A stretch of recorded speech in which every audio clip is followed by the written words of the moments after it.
Welcome, everybody, to the Primetime Podcast, hosted here on the MEG Nick YouTube channel. My name is Nick, and I hope you guys are doing well whenever you're checking out this episode. This is episode 6 of the podcast, and this is going to be a fun one for you guys because, personally, for me, this is one of my all-time favorite topics to talk about when it comes to TV, which, of course, is what we talk about on the podcast here. And today we're going into the technical side of TV. We're doing things with a little bit more specifics here, a little bit more details concerning the ratings and some of the critic scores for these shows. And this is a bit of a follow-up, or you could say a sequel of sorts, to the very first episode of the podcast that I launched way back in the summer, where we took a look at the time at the upcoming fall schedule for the majority of the TV networks out there, ranging from ABC, NBC, Fox, CW, and CBS there, and took a look at all the new shows, all the returning shows that were brought back as well for the 2021 season. And as of now, the 30th of September, when I'm recording this, most of those shows have since aired at least one episode for the season. So what we're going to be doing today is going through, seeing what shows so far are doing well and which ones not so much, and kind of compare and contrast all the different shows to see which networks are doing the best so far for the 2021 TV season here. The way that we're going to be doing this is we have a couple different numbers to take a look at here, mostly on account of the viewership and the quality scores based on their IMDb numbers. Those are the main factors that we're going to take a look at today.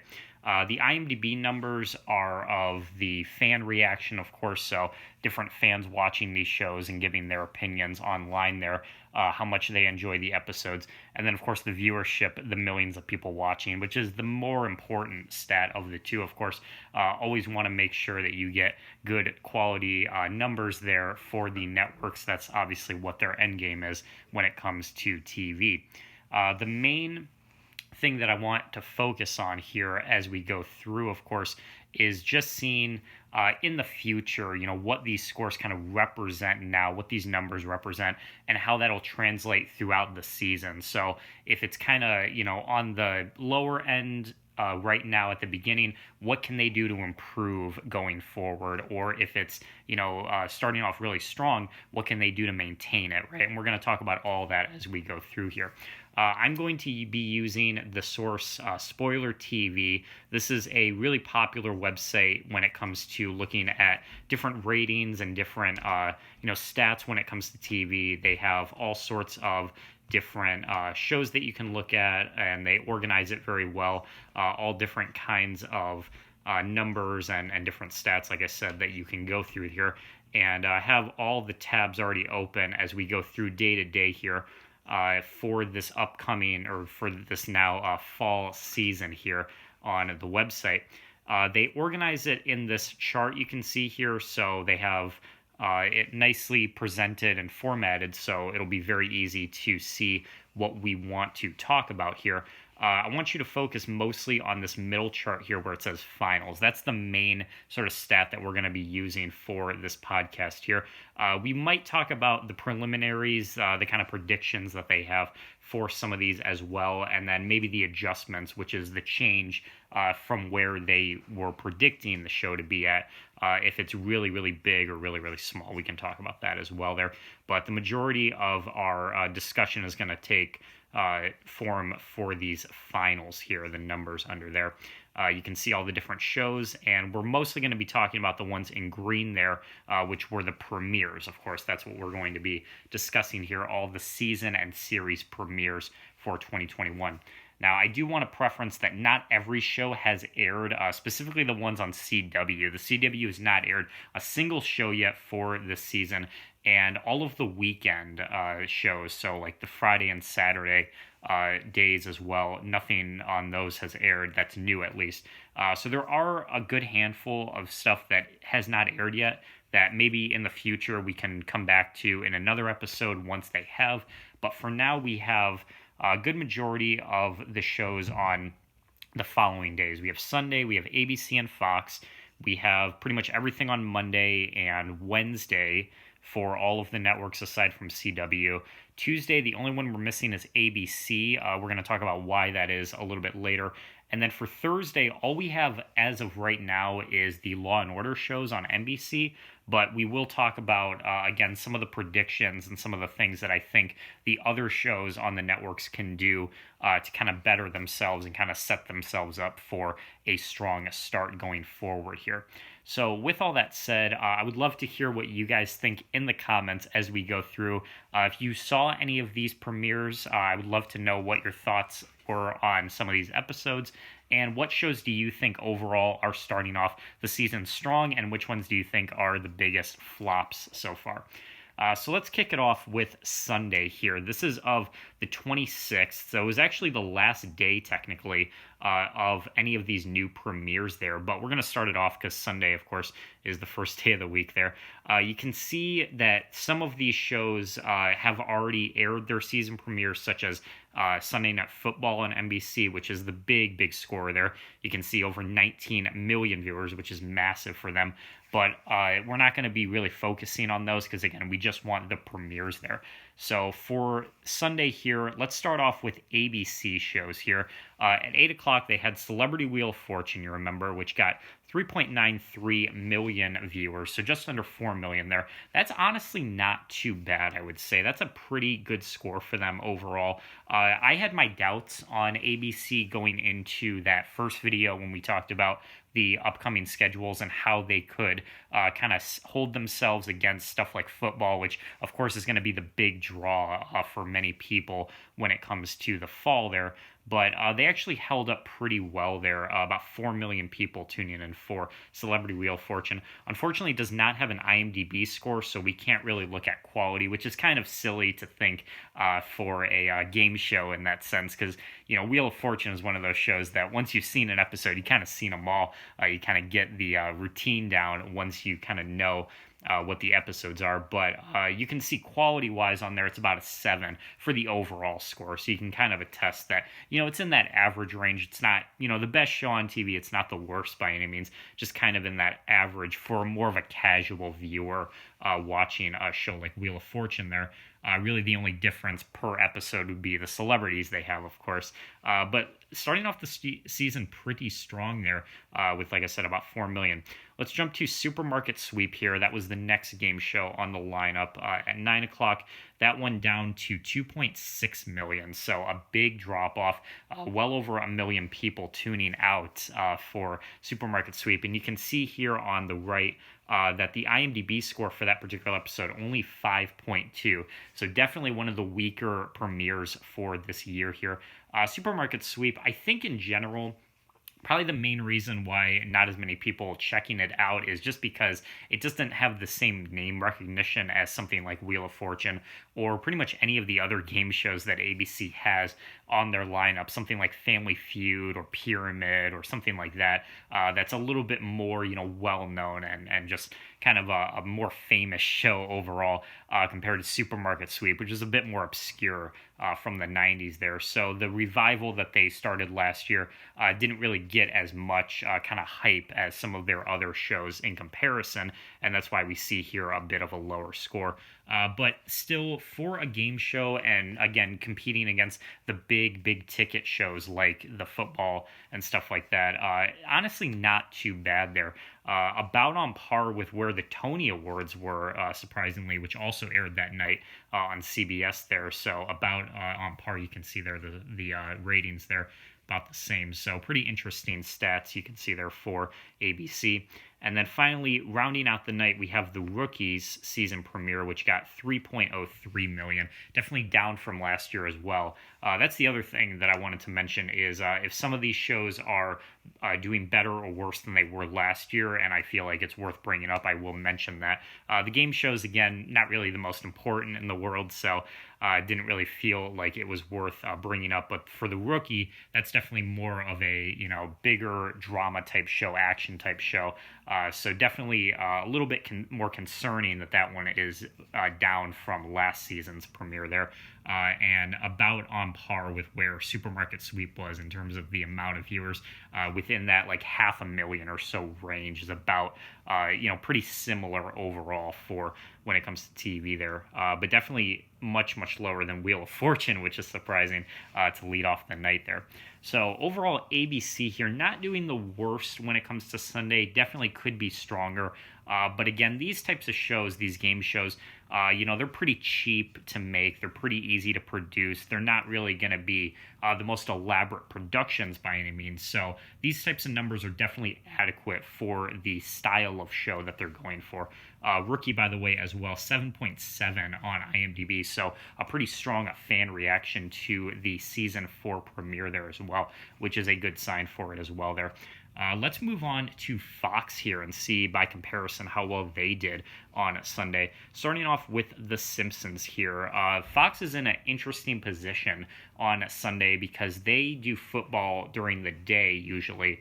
You can see here at 7 it was going overtime into a game, and that had 22 million viewers, the biggest on any of these shows on this chart here, leading into the OT, which is their kind of like commentary show. They get a lot of big like newscasters and sportscasters on that show to kind of discuss the games of the week there, which is a big draw for people who want to know kind of the insiders of the football games that they're watching.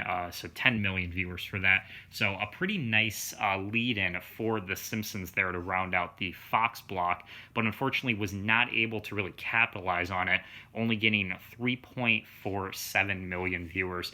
That's on par about where it was last year, so it's not really that big of a drop-off.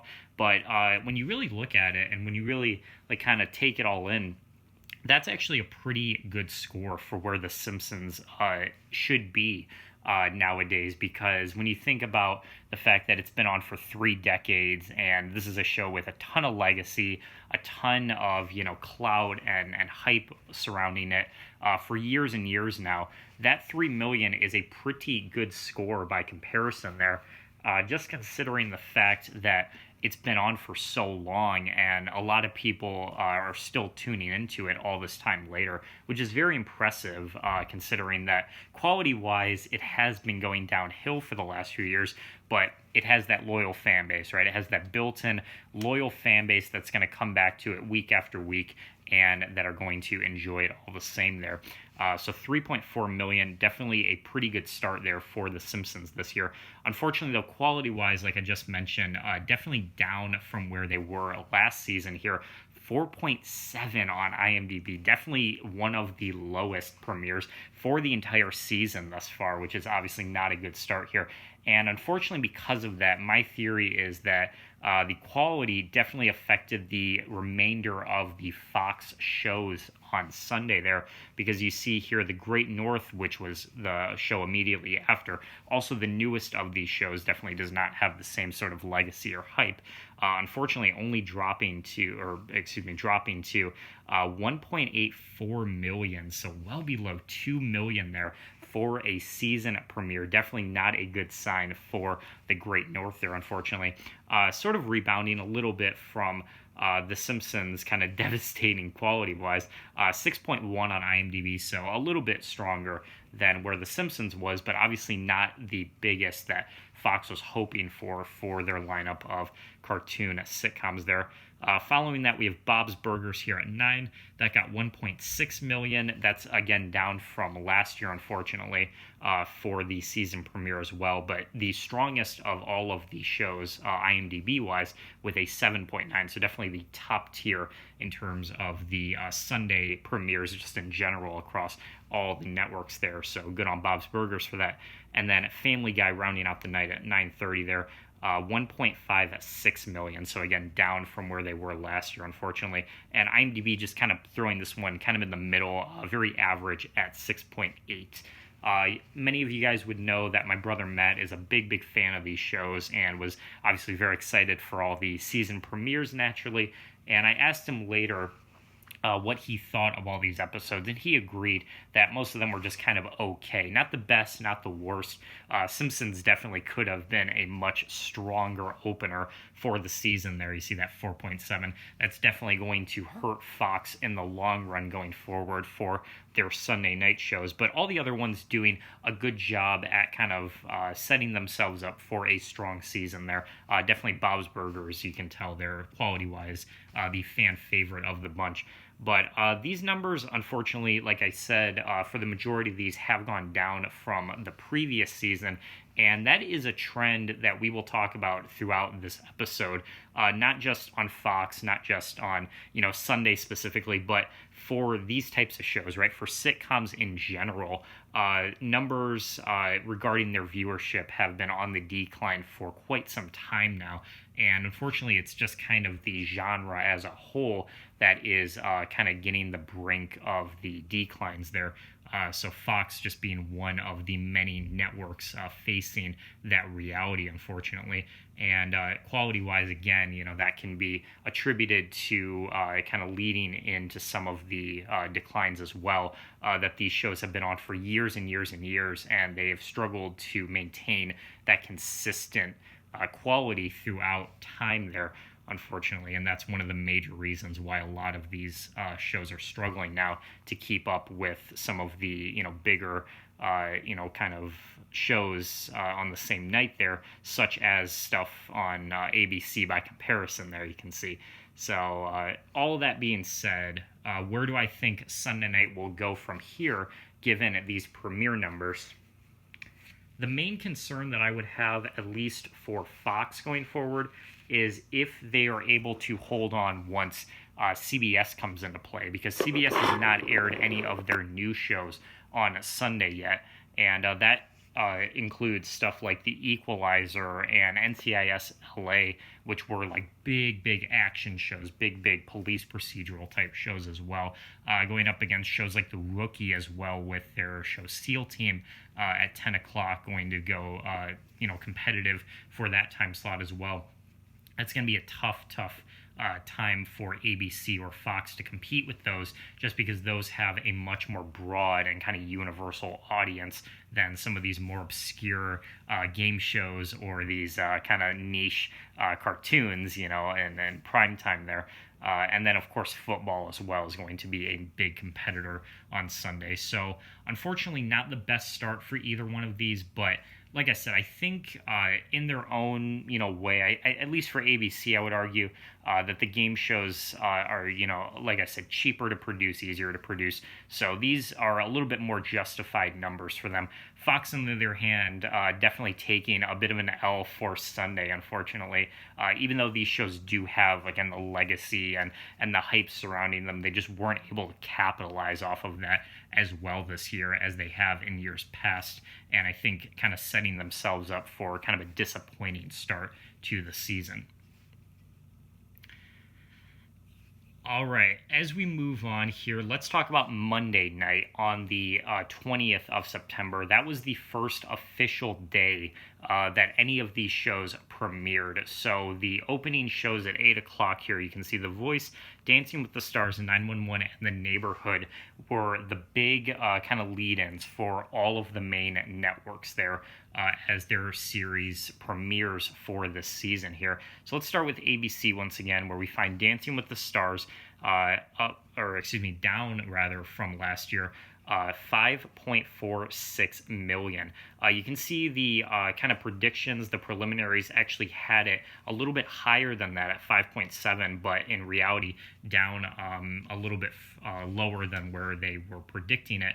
Kind of opposite of The Voice, rather, where we see here the predictions just under 7 million, and it actually rose to well above that at 7.22. Those two I'm going to start off talking about because those are the direct comparison in terms of the time slot, and those two going to go head-to-head. Very competitive shows with one another, very similar type of audience for those. The Voice this year doing really well on IMDb as well here. I have it down here at 7.9 here under NBC's tab there. And that is a great start for The Voice. It's up from last year, which is a good sign for them. The main draw for The Voice this year is that they got Ariana Grande on as one of the guest judges. They always kind of rotate out the judges, and they always have, someone new every year for fans to kind of get to know on the show and kind of interact with the other judges on the show and kind of have that banter. And Ariana Grande fit perfectly in. Fans definitely loving her appearance there, and the viewership definitely got a lot of buzz and media attention for that. Of course, she's one of the biggest pop stars in the world right now, so as a result, the viewership definitely on the upward trend there for The Voice, compared to Dancing with the Stars, who again always has that rotating cast of celebrities, but unfortunately this year just didn't really have anyone super notable on their roster compared to last year, where you saw people like Carol Baskin, for instance, was the big draw for last year, from Tiger King, of course. And that was when we saw a lot of big kind of media attention on Dancing with the Stars, and the viewership was definitely up from last year. But unfortunately, this year definitely down because, again, they just didn't have that roster. They just didn't really have a lot of hype surrounding their show this year, unfortunately. So definitely lost out to the more popular of the two reality shows. Let's move on to CBS here, where we see The Neighborhood and Bob Hart's Abishola at 8 and 8:30 respectively here. The Neighborhood, surprisingly enough, was actually the worst premiere for CBS throughout the entire night. And actually, that was their lead-in show, of course, for the night at 8 o'clock there, only getting 5.28 million viewership. And on IMDb, that first episode only getting a 5.4. Many people would tell you that The Neighborhood, when it premiered back in 2018, was a bit outdated.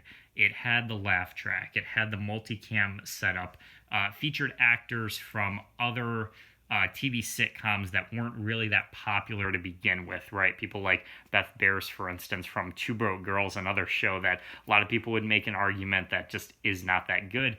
And when it first premiered, that was still kind of accessible to some degree, all of those factors kind of being put on the show with the laugh track and the multicam setup and everything. And it actually premiered pretty well just a few years ago with over 10 million viewers. But since then, again, trends have changed and the culture on TV has changed so much to now where the point now where all of those different factors are actually hurting these shows because people want to distance themselves from the laugh tracks. People want to distance themselves from these kind of negative, sitcoms of the past, like Two Broke Girls, for instance. And The Neighborhood, unfortunately, kind of the perfect storm where all of those things are still in place, where it's actually getting hurt the most out of all of these premieres here.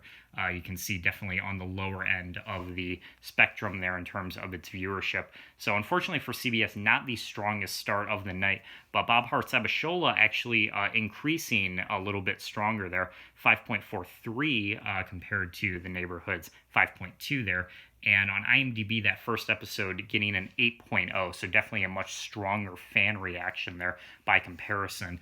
Even though it is a very similar show in terms of it also has the laugh track and the multicam setup, features Billy Gardell from Mike and Molly, that's another show where a lot of people would tell you it's not that good.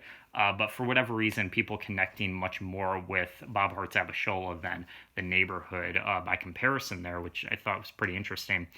Moving on to their 9 o'clock show, NCIS. This, of course, the big draw for Monday nights. The biggest show on TV, if you exclude Sunday Night Football, of course, with a huge premiere. The biggest in terms of viewership for the entire season so far, which is a great victory for CBS there. 8.45 million there. Admittedly down from where it was last year, unfortunately, but by comparison to all of the other shows on Monday night, easily the biggest of the bunch there. So a big win, once again, for CBS. Actually a little bit stronger than where they had predicted it. So very strong start for NCIS. And then rounding out the night for them at 10 o'clock, their bookend show, we have NCIS Hawaii here. This was the new spinoff that was taking the place of NCIS New Orleans, which actually ended last year. And that was a very successful show. Ran for 7 seasons, was a big ratings boost for CBS. But unfortunately, NCIS Hawaii did not have the same sort of reaction, mostly on account that I think the fans were just not really excited for this new spinoff here.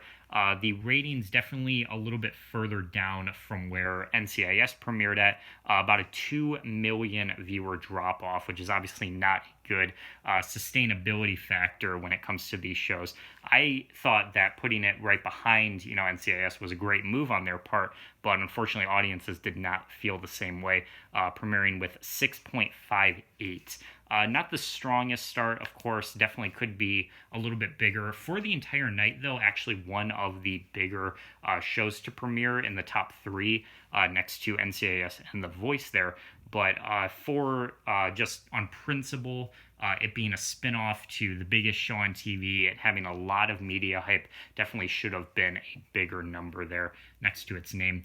And you can also attest that to the fact that the IMDb scores here, definitely not the biggest by any means. They're only a 6.2 for that pilot episode, and the show as a whole on IMDb only sitting at a 5.4. For all of the new shows as well, because they have two different scores on IMDb. They have the episode score, and then they have the overall score for the show. I'm going to present both throughout this podcast here so you can see how fans are really treating these shows online.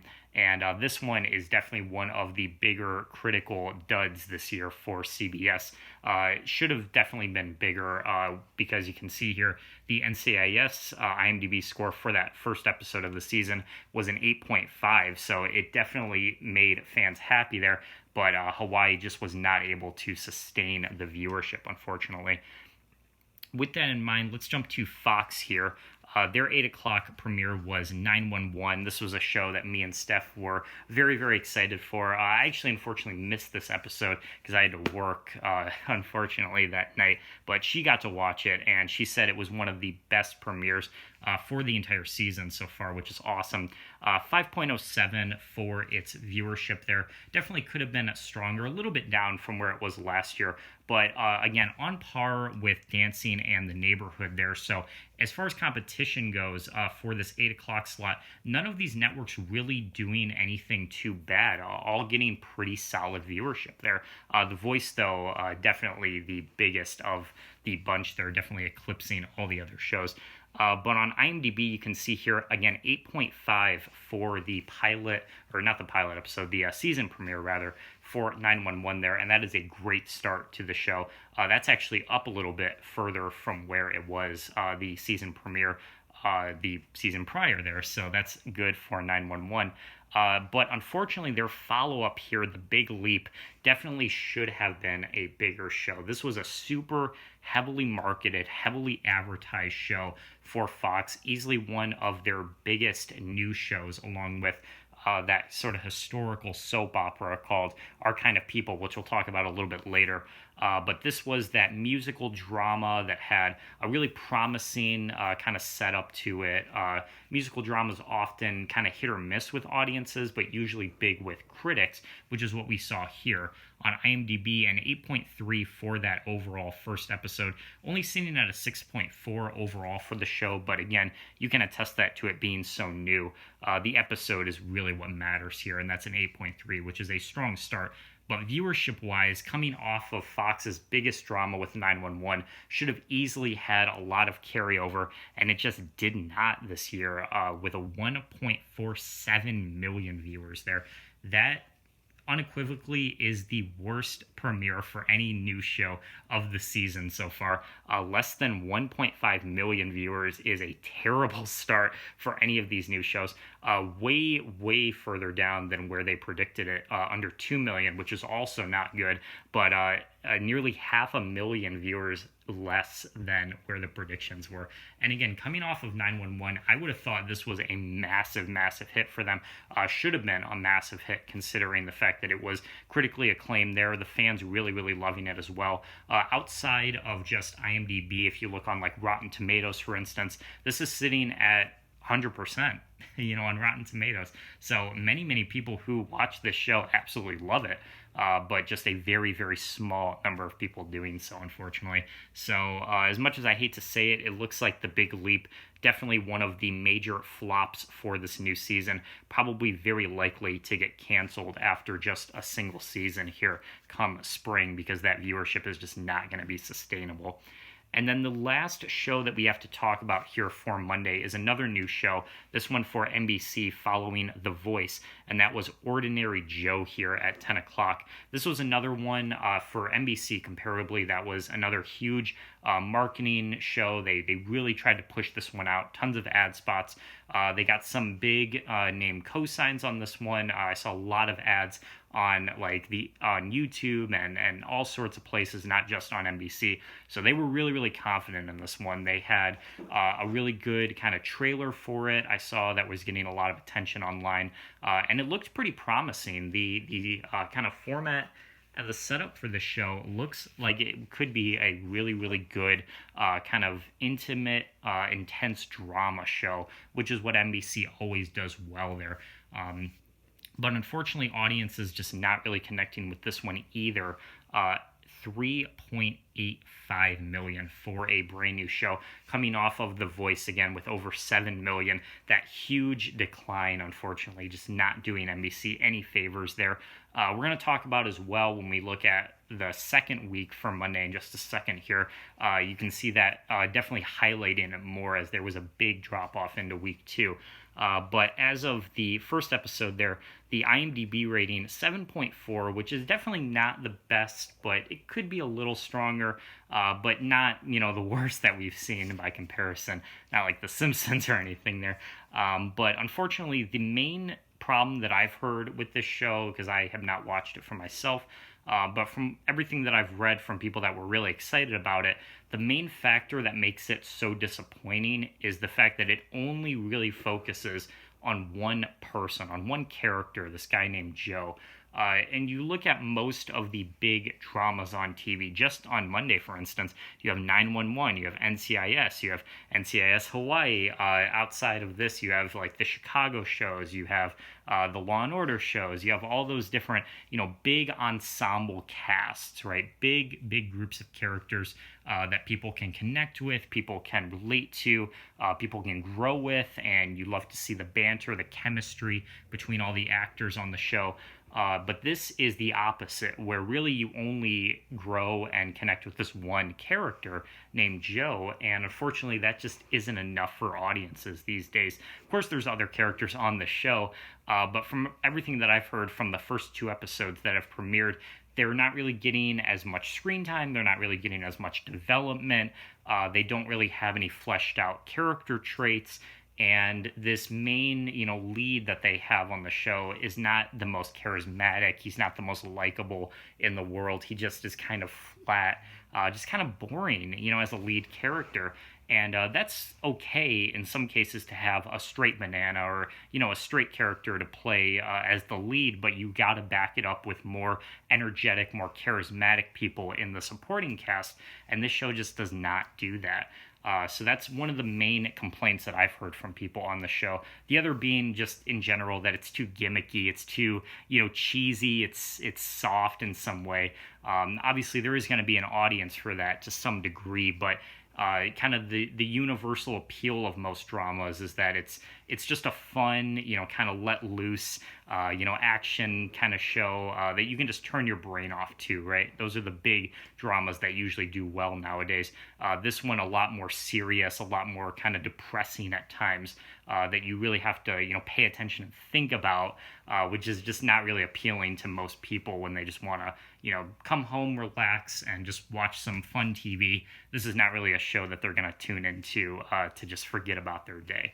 So that's unfortunately why it is struggling here to compete with shows like NCIS, which has, the opposite of all those things I just mentioned there, a much stronger start for CBS there by comparison.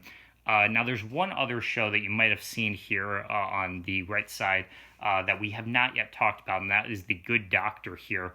Medical drama, hugely popular for ABC, one of me and Steph's favorites again.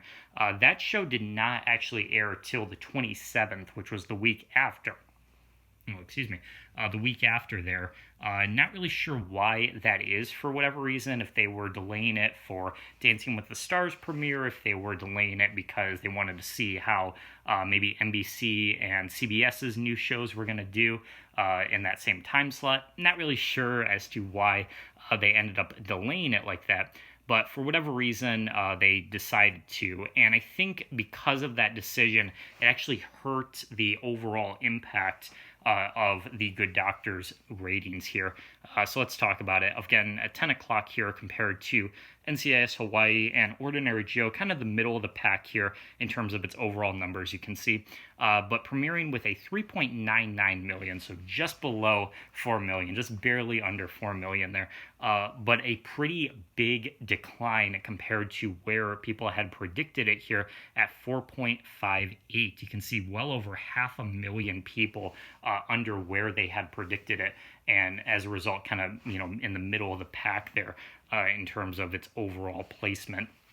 Now, unfortunately for Dancing with the Stars as well, I think that was another bad decision on their part here, because going into week 2 as the lead-in to The Good Doctor had a much steeper decline as well, down to 4.87 compared to the 5.4 they were at in week 1 there. Again, down from the predictions there, nearly 500,000. So because of all these factors, Dancing with the Stars not starting off with the strongest fanfare, and then going to a weaker week 2 in terms of its ratings, and then that being the lead-in for The Good Doctor's premiere, it was all just kind of a bad, kind of timing-wise in terms of how the ratings would end up resulting to.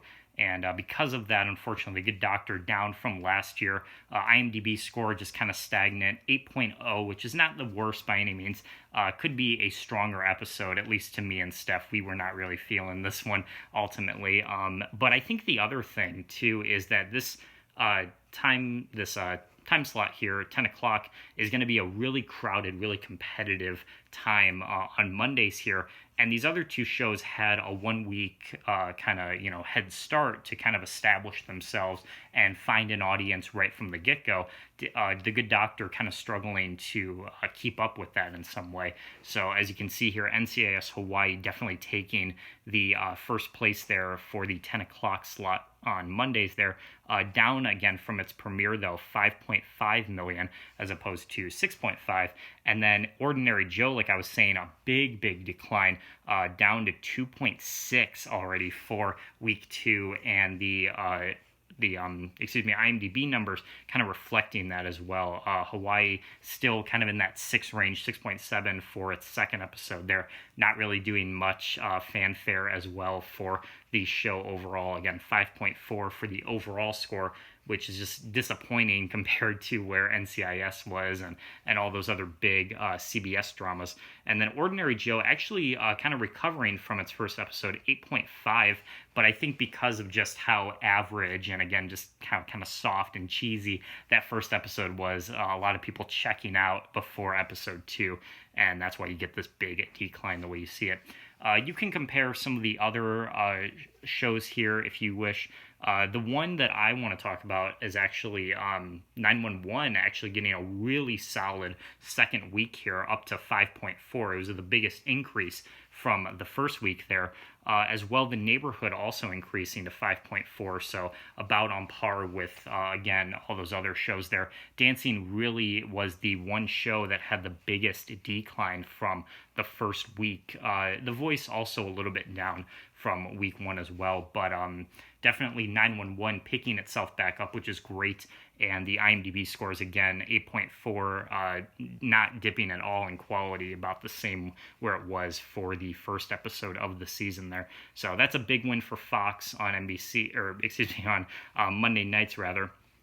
But the big leap, unfortunately, still not really doing that well in its second week. Didn't bleed any viewers, surprisingly. Still, everyone that was watching the first episode came back for week 2, again in that 1.4 slot, and the ratings on IMDb, again, reflecting that 8.0, so still a pretty consistent show, even with the increase of 911 as the lead in there. So the big takeaways for Monday, wrapping it up here, easily the big shows of the day here were The Voice, NCIS, and then NCIS Hawaii to some degree at 10 there. 911 definitely picking itself up from week 2, or from week 1, which is great, and definitely leading into the rest of the night there as well, to be a very competitive drama on Mondays there, which is awesome to see.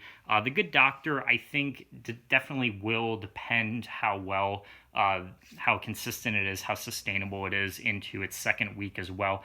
Like I said, for me and Steph, we weren't really feeling this first episode, but a lot of people were. 8.0 is a pretty good start for the season, so we'll have to see how well that competes alongside the other 10 o'clock shows. I think the big flops, though, already of the season, you can tell, are The Big Leap and Ordinary Joe. Definitely not starting off strong at all compared to where a lot of their marketing and kind of their ad campaigns were trying to push the shows to. Just did not connect with audiences, unfortunately, despite having the great lead-ins of The Voice and 911 respectively. So overall Monday night, a very crowded, competitive sort of night here. A lot of up and down for all the networks rather, across the board here. Some good, some bad for all of them. Definitely let me know what you think about all of this in the comments. And again, if you saw any of these shows, their premieres, I would love to know if you agree or disagree with the IMDb scores.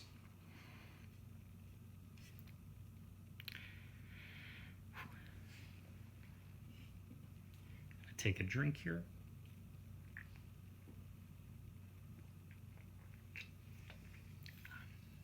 The Coca-Cola Energy, that's a Coke cherry flavored. I just started buying those because I heard they were really good.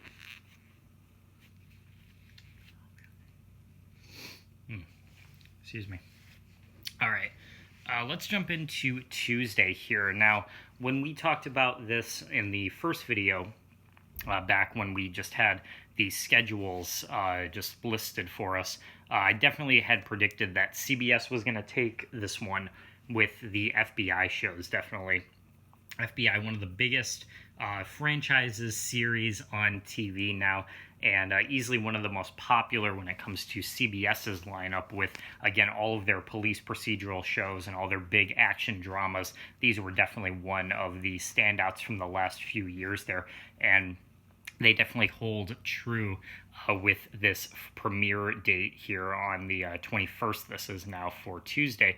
So let's jump into it. We have the original FBI here leading the pack at 8 o'clock here with 7.12 million. That is a little bit lower than where it was in the previous season, but the IMDb score is actually up surprisingly at 8.4 there, so kind of balances itself out there, ironically enough. Then we have the newest of the FBI shows, Most Wanted, in the 9 o'clock slot. Not bleeding at all any viewers, again around that 7.12, so almost exactly the same. A very, very small drop off in shows, but considering that it's the newest one, this was the series premiere, that's a really, really solid sustainability score between these two. And again, the lineup of just having all three of those back to back to back like that is going to get you really, really solid numbers when it comes to their overall ratings. And then the last one here, International, which is the first spinoff that premiered last year. So this is returning for its second season now, 6.42. So definitely the weakest of the three there. Kind of tough to compete against some of the other shows they had in the 10 o'clock slot, such as New Amsterdam there. You can see, we'll talk about that in a minute. But overall here, not really that bad for the FBI shows, not at all. Easily the biggest for the just kind of, night as a whole. The consistency rating, not the biggest premiere for any individual show, but the biggest for any of the networks, if you will. And then again, the IMDb scores here, definitely a strong start. We have 8.4, 7.7 for the new one. That is to be expected because it's new characters, it's new kind of a setting, so that's definitely justified why that would be a little bit lower. And then 8.3 to round out for Most Wanted there. I should also mention that all three of those starting off with a crossover event for each episode. So again, kind of encouraging everyone to watch through them all to get the full story of it, which I thought was a great move on their end. That's kind of a classic Dick Wolf move, if you will, for his shows, always starting with a crossover for the series premieres and the season premieres there, which is awesome to see. So definitely CBS, big thumbs up for them. Let's jump to Fox now, where we have two premieres to talk about. We have The Resident here at 8, which got 3.03 million, definitely down from last year. And there's a big reason why that is. For those who don't know, this show ended up getting a lot of media buzz, a lot of attention from news outlets, not really for all the right reasons, admittedly enough, because of the fact that one of their leads here, Emily Van Camp, who was one of the big stars going into it. She's a TV legend at this point. She's done all sorts of shows all throughout the 2000s and the 2010s, whether it was Revenge, Everwood, Brothers and Sisters. She's on Falcon and the Winter Soldier right now, and of course The Resident formerly before this newest season here. So she's been doing, the TV world. She's been, in that industry for years and years now, for nearly 2 decades. And it was a bit of a surprise when she decided to step down from the show, because it was a big hit for her, and a lot of her, fan base was really on board with this show because of her and her character. It was a good role for her type of character roles and her personality and everything. Steph started watching the show because she's a big fan of Emily Van Camp as well. But the news broke that she was going to be leaving the show once she had her firstborn son, which just happened about a month ago, right before the season premiere there. And producers were asking her, do you want to come back? Do you want to do any, guest spots or anything? And she declined it because she wanted to focus on her family and raise her kid, which I think is a very adamant move on her behalf there. But unfortunately for the show, that leaves it in kind of a weird spot because she was, of course, one of the main characters and a big draw for a lot of people watching. So they had to kind of scramble to figure out how they're going to implement this new story arc, if they're going to introduce new characters to kind of fill the roles or not. How are they going to adapt to her exit there? And viewership-wise, I think because of all that hype and all that media attention, it definitely did decline a bit. It was about 4 million last year, down to 3, unfortunately, so a pretty steep drop-off there. A little bit up where the viewership, predictions were, which I think is funny because I think a lot of people predicting that it was going to go down because of all that hype again. And it does not seem to be affecting the quality either. 8.1 on IMDb for this particular episode, which is a good start there. But unfortunately, as we go into week 2 again, we'll see in just a second, it's not really sustainable. And I think the show, again, is in kind of a weird spot in terms of how it wants to progress going forward there.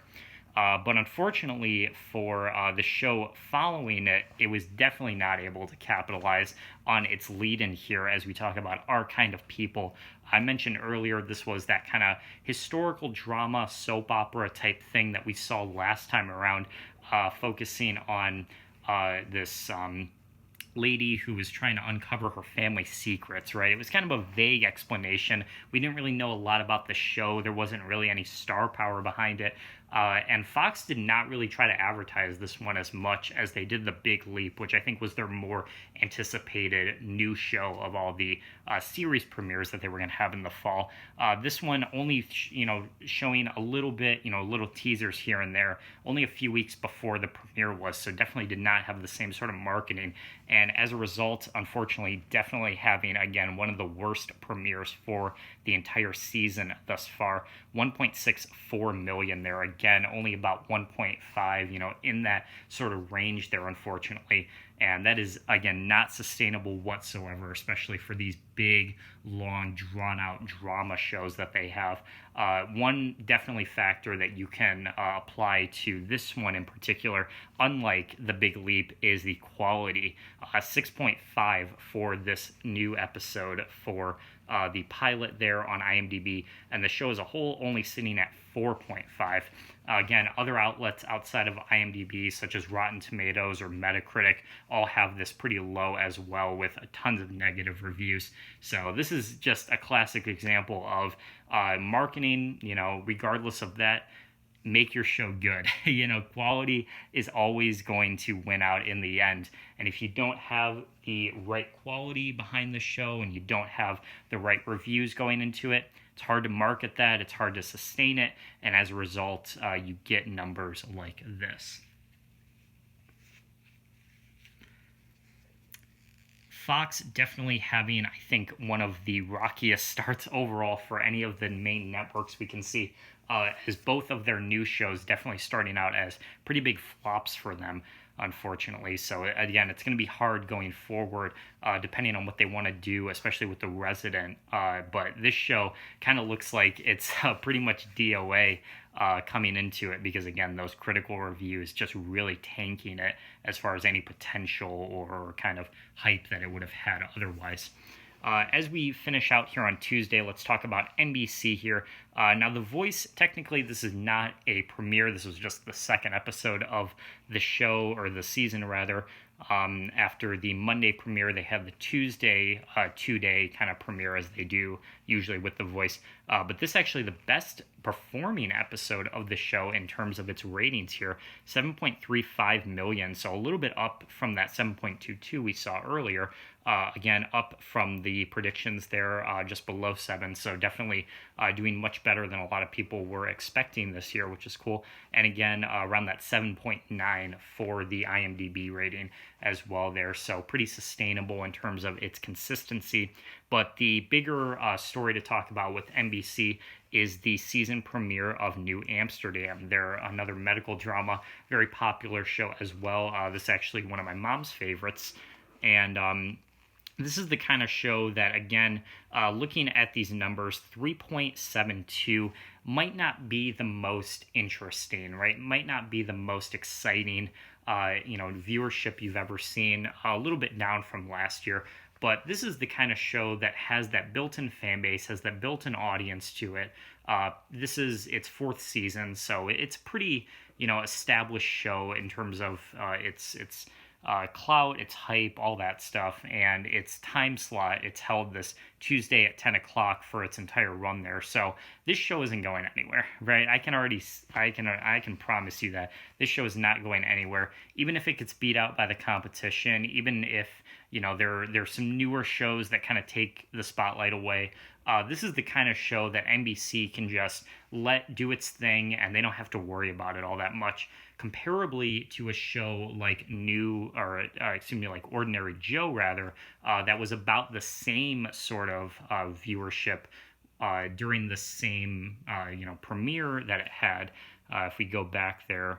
What was it right here? 3.85 compared to 3.7. Again, right around that same kind of range in terms of its ratings there. Ordinary Joe is going to look much bigger as a flop comparably, because that's a new show that they're trying to produce. That's a new show that they're trying to market.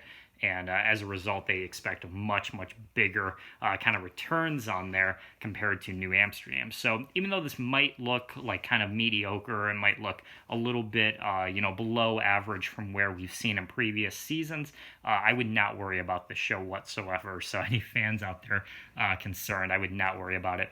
And the IMDb scores are very, very positive as well. Again, 8.4 for this season premiere as well. So doing its thing for its audience there, which is great. Let's move to week 2 for Tuesday here, because there's one more new show that we got to talk about. I do want to talk about, though, FBI real quick, because going into the second week, I was predicting that this was going to be, another big win for CBS. They were going to sustain it just as well here, but they definitely had some slip-ups going into the second week there, which is going to open the doors for some of these new shows. So let's talk about it. For the original FBI, they actually had a better second episode than they did the first. 7.36 there, which is awesome. Easily one of the biggest individual episodes we've seen in terms of their individual ratings for the entire season. Again, not slipping at all on IMDb. We got an 8.4, so super consistent there. International, though, slipping pretty severely. Again, this is the new show, so it's going to be a little bit tougher to market this, but you have the lead-in from the original, you figure that's going to help it out. But a big, big drop-off, not only for this particular night, but where we saw the first week there, down to 6.04, so well over 1 million people, again, tuning out for episode 2. And you can attest that as well to the episode not being as strong as the first there, 6.7 as opposed to 7.7. The show as a whole sitting at 6.1, which is, again, not the strongest start, but it definitely has the potential to go up depending on how these next few episodes turn out in terms of their IMDb scores going forward there. But the bigger takeaway is Most Wanted here. This, again, you would assume that this would be another solid performing one, considering that it's, again, stacked in a really nice order with all the FBIs. And this is the other one that's, already had a season prior to establish itself and to connect with audiences. But this one really down bad here, 5.59 here for week 2. And unfortunately, this episode, easily one of the worst that we've seen so far for the IMDb scores at 4.9.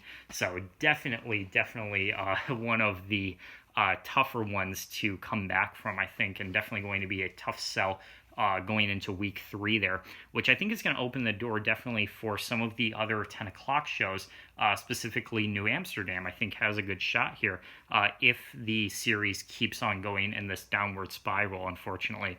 New Amsterdam's second week, 3.54, so not as bad of a drop-off at all. And again, the IMDb score is super consistent there, 8.7, actually going up a little bit from week 1 there.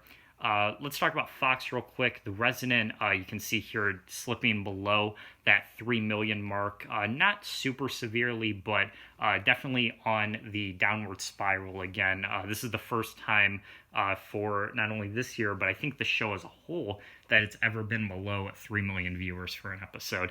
But again, the quality does not seem to be slipping there. IMDb still a very positive score there at 8.6. So we'll see how that goes going into the next couple weeks as well. Again, what they want to do in terms of Emily Van Camp's exit and kind of retooling the show to adjust to it in some way. And then for our kind of people, very similar to how we saw with The Big Leap, slipping a little bit here. This episode, 1.49, so a big decrease from the first one there, again, slipping below 1.5.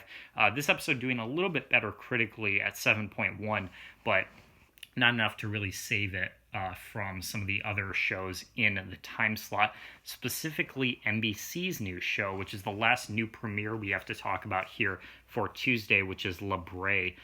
This is that sci-fi show, sci-fi drama that had a pretty interesting, kind of vague or so premise, but once the trailers started coming out, once we got a little bit more information to it, really seemed like something that a lot of people were going to really enjoy here, and it had a huge premiere, comparably so, 6.37 here, easily the biggest of any of the NBC shows this year in terms of the new series, and definitely one of the biggest overall, on par with what we saw with like NCIS Hawaii and stuff, and this little, obscure sci-fi show competing with one of the biggest franchises on TV, which is just crazy to think.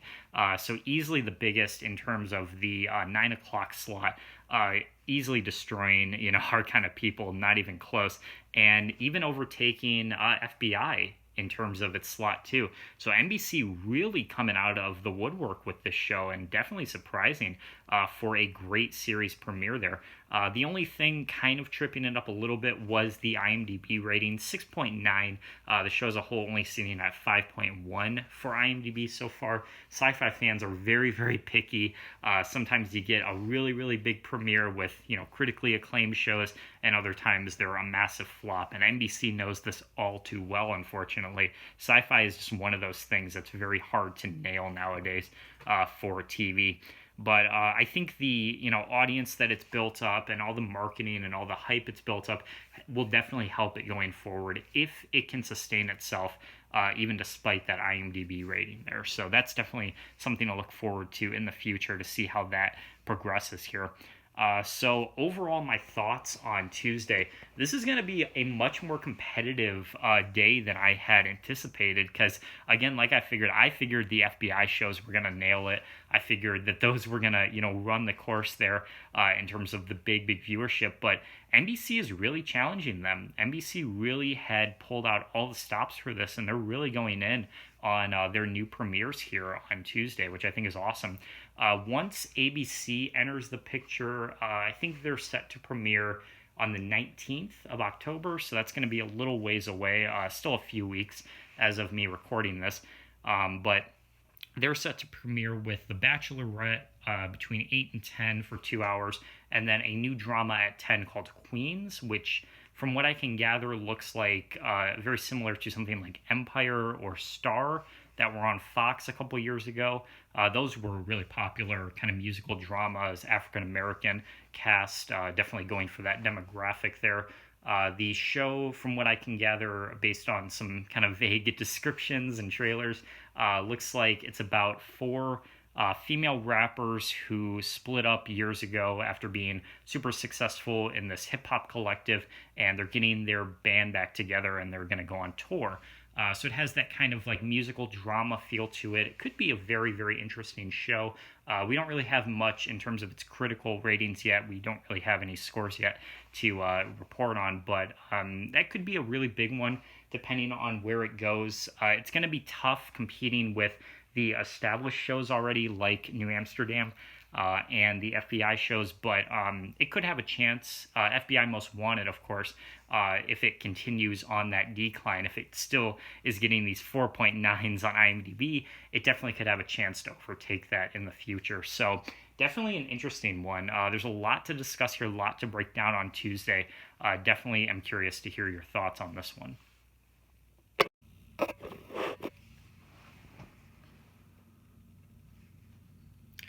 All right, let's talk about Wednesday now, going into it. This is definitely going to be arguably the most competitive day of the entire week.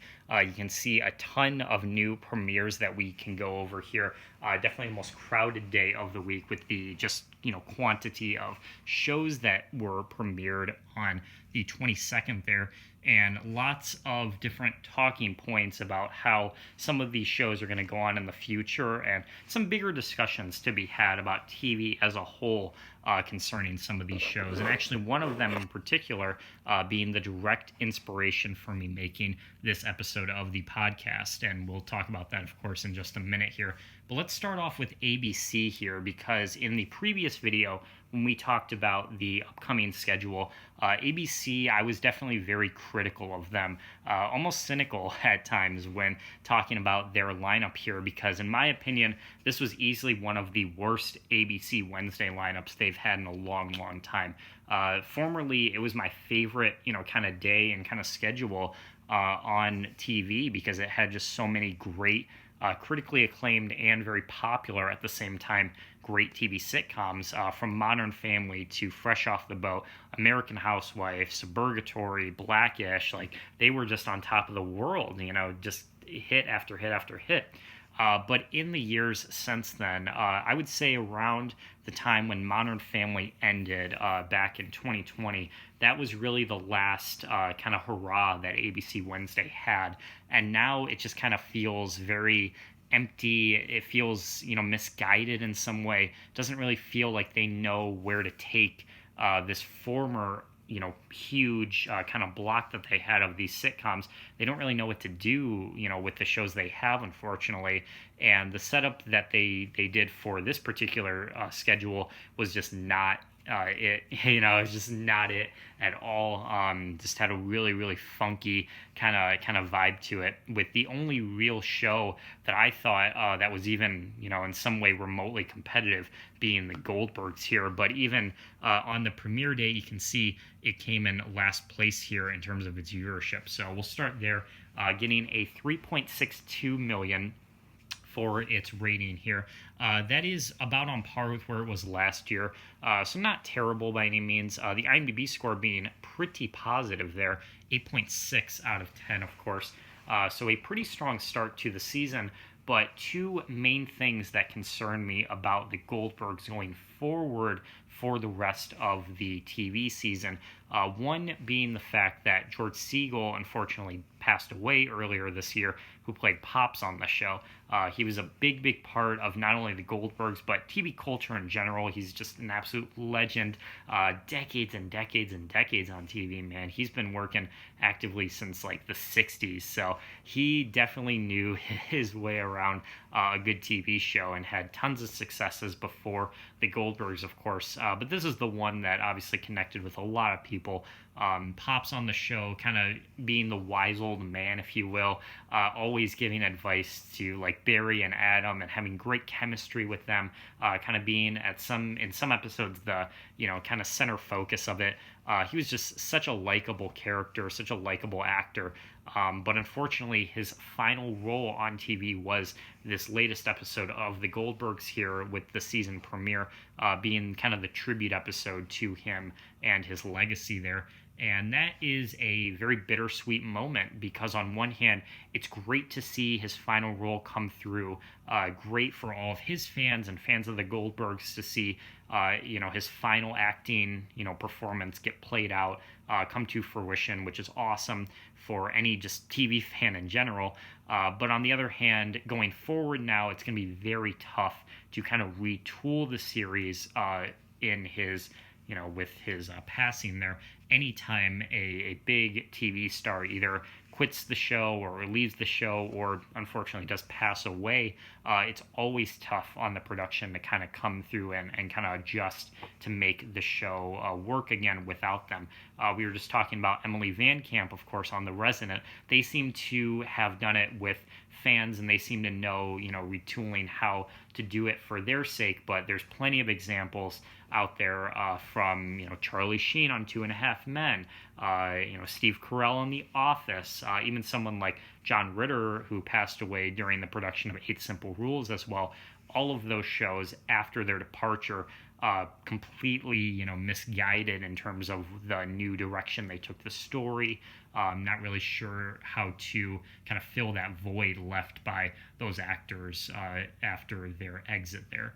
And the Goldbergs, unfortunately, looking like another victim of that. But the other main thing that concerns me going forward, this is something I was talking about with Matt and Mike not too long ago, was the fact that the Goldbergs, this premiere is for its 9th season, which is a very, very long time for these sitcoms to run for.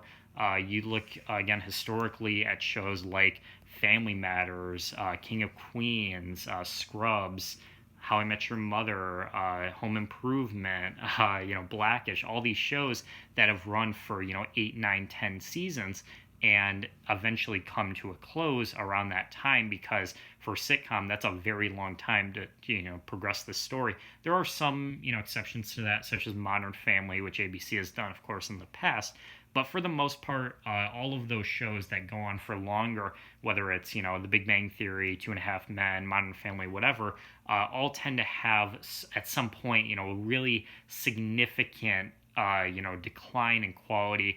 You can almost pinpoint it at, where exactly, like what episode it was that started that decline. And unfortunately for the Goldbergs, if they choose to go forward, after this with season 10 or even 11, I think it's going to be clear that around this time is where that quality is going to start slipping.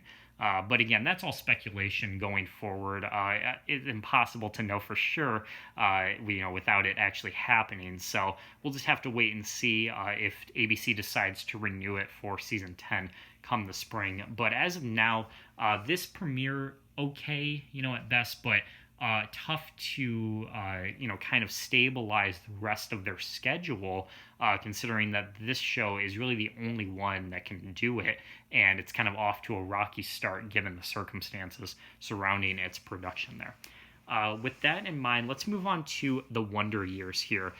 This was, in question, the show that was the direct inspiration for me coming on here and doing another podcast for this lineup, because the Wonder Years was a show that initially, when I first saw it on the schedule, I didn't really give it that much, thought or attention. Just kind of figured that it was another reboot, it's another remake.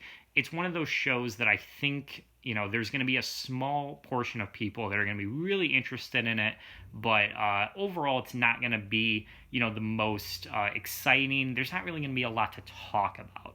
That's what I thought back then. But as the months went by, as the weeks went by, it started getting more and more traction, and there was some more conversation surrounding it, and it didn't really come to the peak that it was up until the night before it premiered, when my buddy Mike actually posted a video on his channel giving his thoughts on how the new version of the show was going to perform both critically and popularity-wise in terms of its ratings compared to the original and to other shows on the schedule that it was going to be competing against, as well as if ultimately he, as a fan of the original Wonder Years, was going to watch it or not. And just to save you guys the trouble, I will briefly kind of give you some of the highlights of that video. Essentially, his thought was it was going to do well commercially against the other shows because sitcoms have that universal appeal compared to something like Survivor or The Chicagos, which are a little bit more niche, which fair enough. Critically, on IMDb at least, it was going to rank between 7.2 and like 7.7, 7.8 around there. Kind of, good but not great, not reaching the heights of the original, which on IMDb is, I believe, between like 8.4 and 8.6, somewhere around there.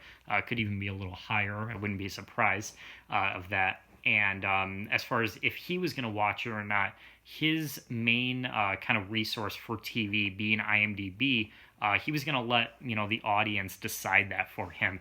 If the overall score on it was a 6.0 or lower, he completely ignores it. He doesn't bother.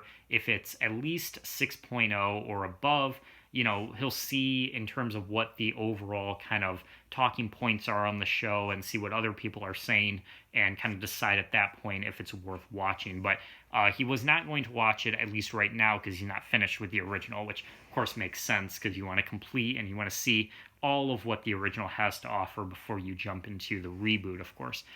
So with all that in mind, what was the result of the Wonder Years, given all this hype and all this, all these talking points?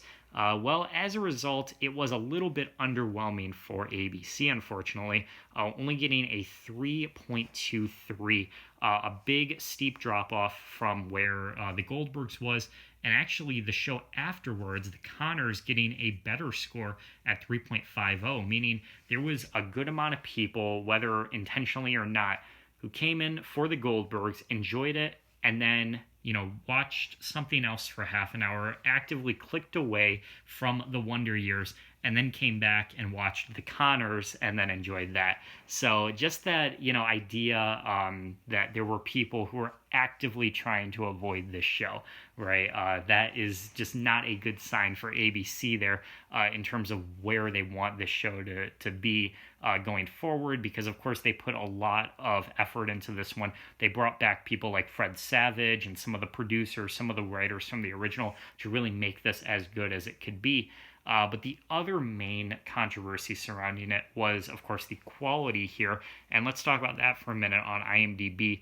The episode as a whole for this pilot was at a 7.0, which is a little bit below where Mike had predicted it. But the overall show on IMDb is sitting at a 5.2. Now that has actually gone kind of fluctuated up and down over the past week or so. When it was first airing the night of, Mike actually sent in our group chat that it was sitting at like a 3.2 or something like that. It was like way below.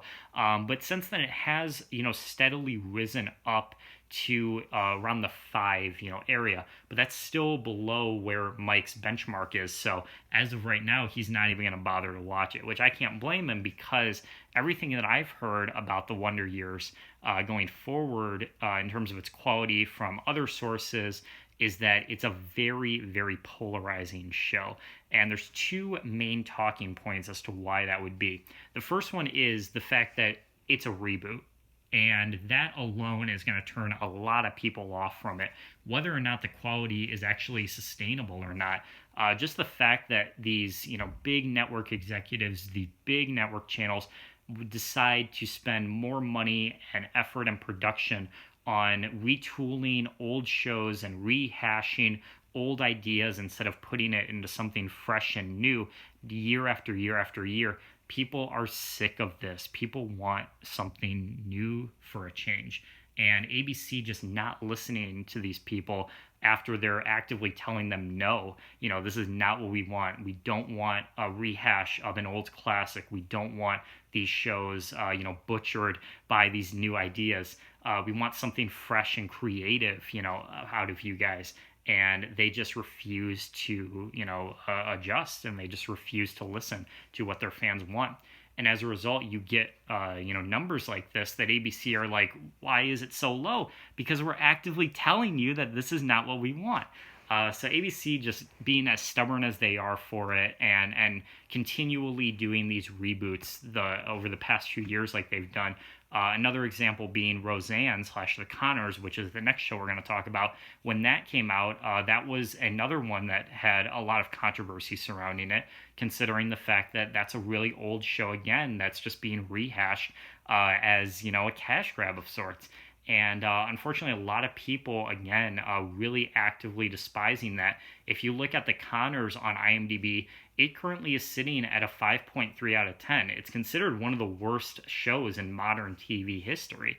But even despite that, when it first aired its first season back in like 2017 or 2018, it was the third most popular show on TV.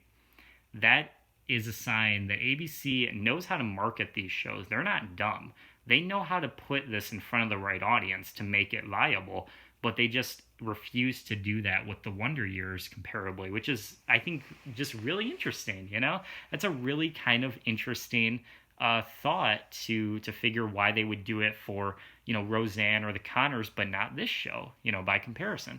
But the other big talking point surrounding this one is the fact that it is just like, a lot of shows nowadays, too PC, too political, too similar to the real world. And that's something that we've talked about before on the show.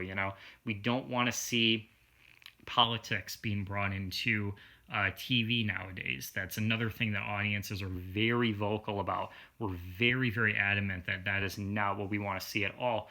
And The Wonder Years is an example of a show that really only works given those, politics and those circumstances being brought into the story. Because the original, for all that it's worth, is a super relatable show. That's something that Mike has talked about. Super universal. The themes of growing up, being a teenager, going through relationships, going through peer pressure, everyday life as, a young adult, trying to find your way in the world, trying to connect with the real world. Young, old, black, white, whatever. Doesn't matter who you are, where you come from. Those are things that everyone has experience with in some way. But The Wonder Years 2021, on the other hand, is about a black family living in 1960s Alabama through segregation, through the civil rights movement, and all that stuff, which is still very, very relatable to things that are going on nowadays, but for a much more specific audience. They're losing that universality that came with the first show. They're losing that relatability that came with the first show. And because of that, a lot less people are really connecting with it the same way that they did with the original show from the 80s. Because if you are, say someone like me, who is a white, male living in, 2021, who's never experienced that kind of harassment or that kind of discrimination before, watching these characters go through that on the show, you're just not really going to be able to connect with them, the same way. And that's not to say that those things should not be discussed, right? Those sorts of issues, racial issues, social issues should absolutely be discussed. And we need, concrete change in the real world to stop those things from happening. But that conversation being brought up during a TV sitcom is not the right way to do it. That is just not the right avenue to get that change going. We've seen this in other shows too, such as Blackish. We talked about this in a previous episode. The previous season of Blackish was the first one that introduced COVID into the storyline. It was, made in 2020. It was produced in 2020. And of course, that's what everyone was dealing with at the time. And a lot of people really tapped out of that because, when you watch TV, you want to come in, you want to entertain yourself, you want to relax, you want to forget about your problems. And if that problem that you're dealing with is COVID in some way, you're not going to want to see it, being brought up in your TV sitcoms, when you're just trying to forget about it. And as a result, the ratings plummeted. audience scores plummeted. The only people that really liked it were the industry insiders, were the network executives, because they figured they were doing us all justice and a favor by introducing those topics and being, PC and being woke and all that stuff, which is just the opposite of what audiences keep on telling them. We've also seen this on shows like Law and Order, even, which is, no stranger to controversy, no stranger to political topics. Their season premiere last year was their take on the George Floyd situation. And it was a very, very controversial episode. It has one of the lowest scores for any Law and Order episode on IMDb. It's only a 5.4. And again, this is another example of audiences just not, being very vocal, being very adamant that this is not what we want. So the Wonder Years 2021, unfortunately, due to all of these different factors and the circumstances surrounding TV as a whole and the real world and all that, kind of the perfect storm for a lot of this to brew kind of in the shadow of this show, unfortunately, that it really will never be able to, get away from because they've already made this mark that this is the kind of show for that audience, for, people who can relate to that, and that's what's going to make it appealing to that type of demographic, which for the most part just aren't people who were watching the original Wonder Years. The other thing as far as their marketing goes is they're trying to appeal to a younger demographic. They're trying to appeal to people that don't know about the Wonder Years, and that's just not the right target to market this kind of show to. I've seen tons and tons of ads for all of the ABC Wednesday shows, but the Wonder Years especially, on things like TikTok of all places, which is just insane. Because 10-year-olds who lip sync to Drake and Dua Lipa all day on TikTok are not interested in watching a show that is, simmering in politics, simmering in these racial issues, and that is from 30 years ago, a sitcom that they've never heard of before. And all of these things on behalf of ABC are just so amateur, just so, naive of them to think that this is the right avenue to market this show for. So going forward, here's what I would recommend. I would say for ABC's sake, you need to stop doing the TikTok advertising. As far as getting it in front of the right people and in front of the right eyes, they are sitting on an opportunity gold mine as we speak right now.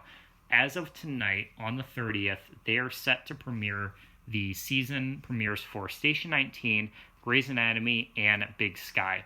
All three of those big, big dramas, big, big audiences that are going to tune in to watch that. And lots of them in the African American demographic, in the female demographic. Shonda Rhimes shows, of course, hugely popular for ABC, but hugely popular with those sorts of individuals. And that's the kind of audience that you want to market the Wonder Years to. Push it and push it and push it tonight. Let them know that they're out there, because there are some positive reviews out there. I've definitely seen plenty of people saying that it's a great, fresh reboot with a lot of interesting, introspective conversations that can be brought up in it. And quality-wise, it should, reflect that. It should have that sort of, energy surrounding it in terms of what people want to see nowadays, given that they're the right people that'll actually be able to relate to it and such. Because as far as episode 2 goes, it's sitting at a 6.1. So we need to do something fast, or else the Wonder Years is going to be on the chopping block come spring. And I really don't want to see that. I, just like Mike, we do not want to see these shows go down for the most just amateur and just the most silly reasoning, because ABC's marketing department couldn't get their shit together to properly advertise this show. And the other thing, too, is for a lot of people, even if you are the kind of person that wants politics completely separated from TV entertainment, you don't want any sort of residual, conversations left in sitcoms, which I can understand. I would also hope that you don't want to see these shows completely fizzle out and completely bomb in terms of their ratings or anything, solely because of that. There should be some other reasonings, just like, it's just not that funny, it's just not that entertaining. Those should be the main, criteria that you're judging the show on, not just because, it has, conversations surrounding racial issues or something.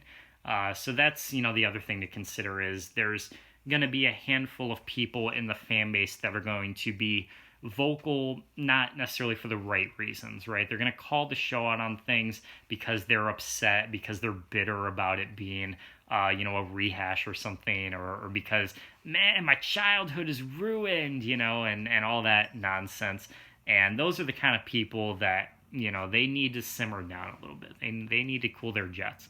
But for everyone who has valid criticisms of the show in some way and are, very reflective of that in terms of their viewership and what they choose to watch and what they choose to not watch, ABC, you need to start listening, because you're about, 2 or 3 years away from losing all of it on Wednesday. And that would be really, really sad, because you were once at the top, and I really miss those nights where you had just a lineup of great TV comedy, and because of these really, really simple things that you can change, you're refusing to do so, you're gonna lose it.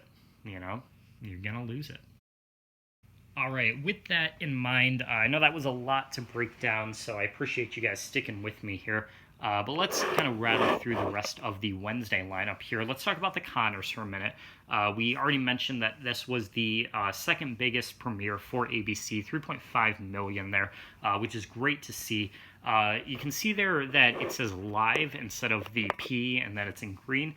That was because they did a live episode of the show, very similar to like an SNL or something, where it's shot live and it's broadcasted live, which is really cool. It's more of a theater type kind of production, almost like a play of sorts, as opposed to a TV show, which I thought was a really neat idea to kick off the season, and a lot of people really enjoying it. 7.4 for the Connors there, which is a pretty strong start for their season. Home Economics, this is that Topher Grace sitcom. This is season 2 of it, debuting with a 2.21. I have no idea how this got a second season. I've seen a lot of headlines saying that ABC was hoping that the quality would kick in, for the second season. It debuted with a 7.9 on IMDb, so they're not too far off in that. But the ratings-wise, like, it's just a complete flop, guys. Like, I don't know how they thought it was going to sustain itself into season 2. Topher Grace is really the only big name from the show, and I mean that 70s show was 20 years ago, more than 20 years ago. So I don't know, guys, about this one. Definitely a huge drop off from the Connors. Like, barely anyone sticking around for Home Economics. So we'll see how this does in the next few weeks, but not looking good for it. And then to wrap up the night there for ABC, A Million Little Things. This is their attempt at like a This Is Us or Parenthood type show, with like a big ensemble cast and this kind of family drama here. But that debuting just barely over 2 million, 2.09 for A Million Little Things there. Quality-wise, actually one of the stronger shows there, 8.6 on IMDb there, for both this and its second episode. But unfortunately, for the ratings on the other hand, just completely kind of failing to capture the audience there. Let's move on to CBS here, where we have the premiere of Survivor here. It was a 2-hour block for them. Nice, exciting premiere for Survivor fans. This one getting a 6.25 there for the first episode. Definitely one of the stronger ones in terms of the overall viewership and the ratings for this season as a whole so far.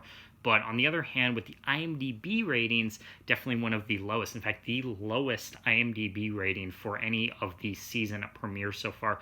Only a 4.5 there for the first episode. From everything that I've gathered, because I am not a Survivor fan whatsoever, I've never gotten the appeal of Survivor. Never really been my type of show. But from what I've heard from fans of this show about this latest season, the production schedule on this one actually a little bit smaller than they would typically have it for them being on the island and doing the challenges and everything.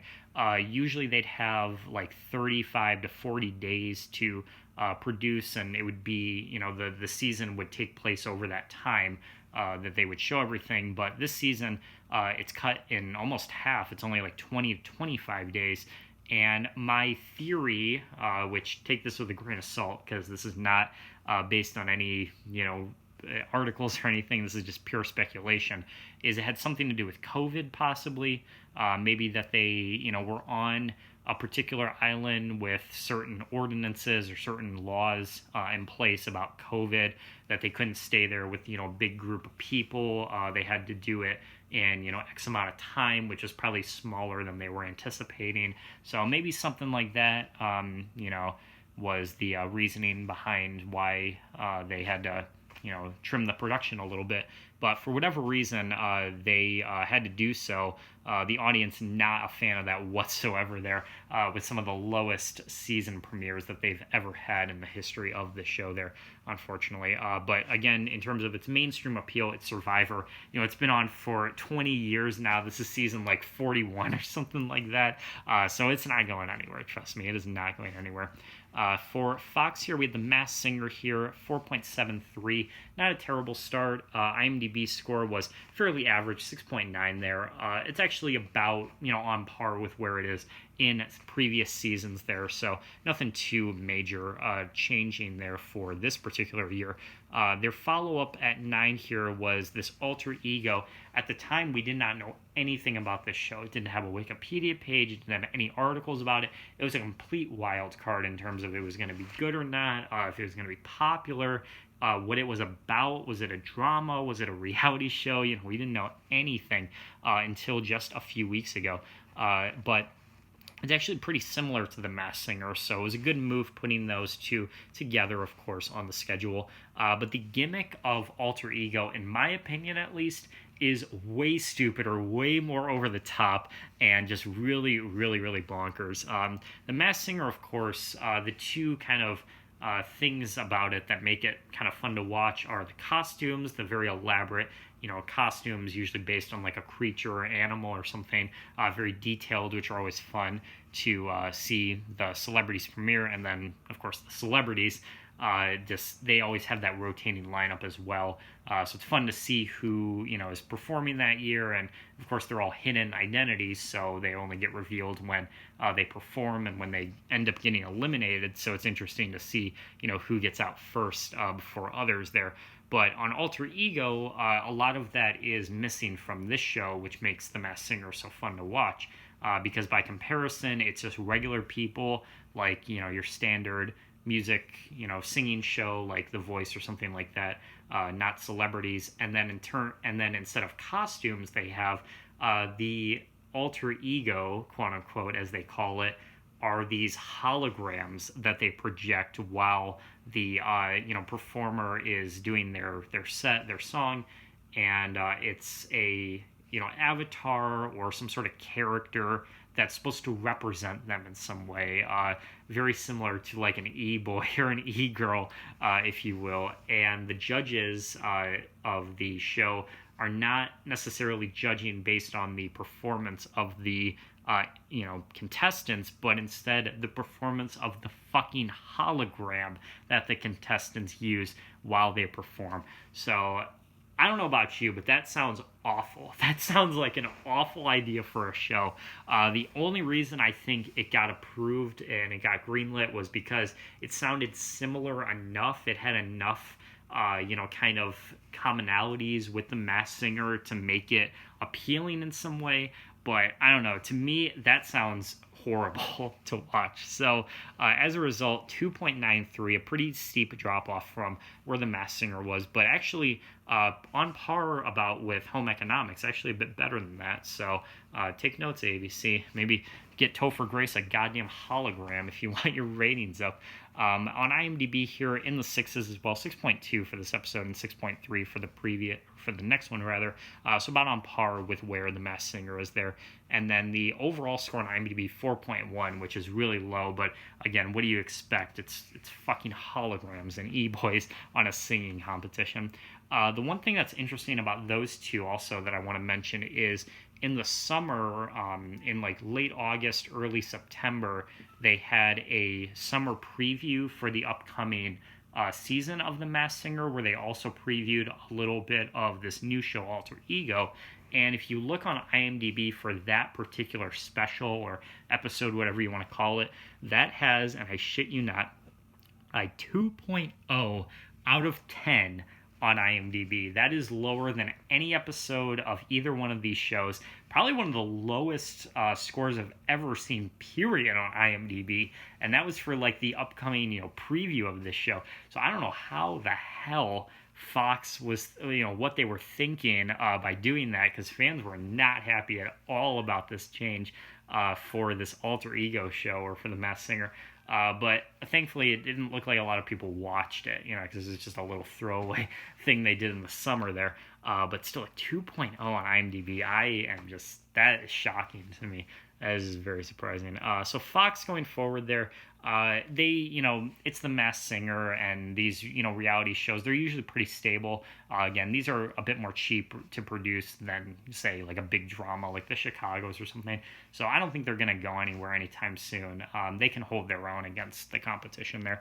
And speaking of competition, let's talk about NBC and the Chicago shows. This was the first proper night that me and Steph got to sit down and watch through all these shows, which is, of course, very exciting there. They absolutely rocked it in terms of the ratings here. Chicago Med, we got 6.1 or 6.81 there. Huge in terms of the 8 o'clock, biggest of the night there. We got the 9 o'clock here with Chicago Fire, 7.27 here. Not only the biggest of the time slot, but the biggest of the entire night there. Huge premiere on that. Well-deserved, in my opinion. And then PD to round it out, 6.53 there for the 10 o'clock slot. Easily demolishing over A Million Little Things there and the rest of the competition. So all three of those, the top three for the entire night there, which is awesome to see, even over something like Survivor, which honestly I thought had a chance to really take over with shows like Med, because Med of the three is usually the least popular in terms of the core fan base. There was the last one to get produced. So naturally, it has the smallest audience there. But since it leads off the night, that usually helps it in some way. But again, a pretty sizable margin between those two, between it and Survivor there, which is awesome to see. IMDb scores definitely very positive across the board here for the first two episodes of each, because as of now, as I record this, the IMDb scores are up for week 2 for Wednesday, but not the ratings here, unfortunately. So we can't see the sort of sustainability of these shows until a little bit later during today. But we do have the IMDb scores up. So for the Chicagos there, all in the positives. They're huge marks for the Chicagos. We got 7.8 and 8.8 for Med. We got 8.4 and 8.7 for Fire, and PD absolutely killing it here. 8.7 and 9.1 for this second episode here. Massive props to them. I will say these latest scores, the second that you see under any of these, are subject to change because they're so new. When I first was doing kind of the preliminary research for this video back a couple weeks ago, and when the first numbers started popping up for Wednesday, Fire and PD were both in the 9s at the time, and you can see the 9.1 for PD. So that is probably going to go down a little bit, but as it stands right now, it is 9.1. So huge props to the Chicagos there, easily taking over Wednesday. I wish I had numbers to show you for the week 2 results, because I really want to know how these are going to sustain themselves. But in terms of the future, going forward on Wednesday, definitely I think the Chicagos are going to sustain themselves. They might, slip in viewers a little bit here, maybe, in that like 6.5 range. For Fire, since that's the big one, maybe it'll slip, a little bit below 7, but it's easily going to take the top spot in each of their respective time slots, at least. As far as ABC goes, because that's the one that I think has the most conversation drummed up around it, The only show that I think is really at like is likely to go down any more than it already is the Connors, because they started with that live sort of episode, and that might have been a bit more exciting for casual viewers, people that aren't as connected with that particular show. So that definitely helped the ratings a little bit. From what I understand, that was just a one-time thing. So that's probably going to slip down a little bit, maybe past 3. We'll see. The Wonder Years, based on the second IMDb score of a 6.1, that's a pretty big drop off from 7.0 where it was during its pilot. So that's definitely going to go down. I wouldn't be surprised if that slips under 3 million for that. I think the Goldbergs, considering the situation, that one will probably remain the most consistent. The IMDb score, though, only 7.5 again, so that did slip quite a bit as well. Like I said, the season premiere was the last one with Pops, so that could spell trouble for them. Survivor, I think, might be a tough situation as well, considering that the fan backlash, the second episode only was a 4.9, so it wasn't that much better. So that could slip under 6 as well. That would be a really, really bad sign for CBS, because they got 2 new shows on the way come the 6th. So this upcoming Wednesday is when they're about to premiere. And let's talk about CSI Vegas as well for a minute, because CSI Vegas, we talked about that in the previous video. That is definitely likely to be the big event of the fall there, the big reboot that I think everyone is really excited for. Seeing what we saw earlier with NCIS Hawaii, that could definitely make a big difference in terms of its impact, though. That could spell trouble if the quality isn't up to par with where everyone is predicting it to be. On the schedule, they have it behind Survivor and Tough as Nails, which I don't think is the best option for them, especially if Survivor is already slipping in these first couple weeks.